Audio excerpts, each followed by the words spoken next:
அன்பு சொந்தங்களுக்கு நாளடியார் வணக்கம். நாள்தோறும் ஒரு நாளடி என்கின்ற அடிப்படையில் பொருட்பாலின் இன்ப எண்ணில் 27வது அதிகாரமான நன்றியில் செல்வம் மிக அழகாக தெளிவாக பார்த்து கொண்டிருக்கின்றோம்.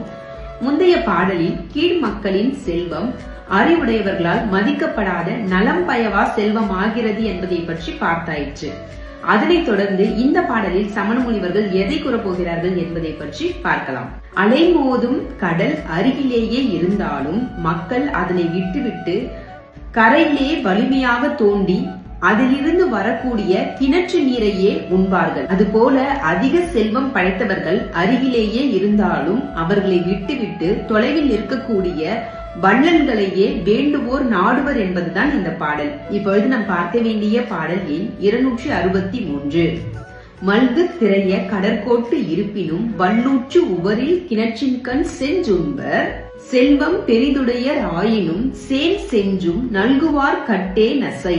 செல்வம் உடையவர்கள் கீழோர் ஆயின் தக்கோருக்கு அது பயன்படாது என்பதே இதன் பொருளாகும். நாளை சந்திப்போம். நன்றி, வணக்கம்.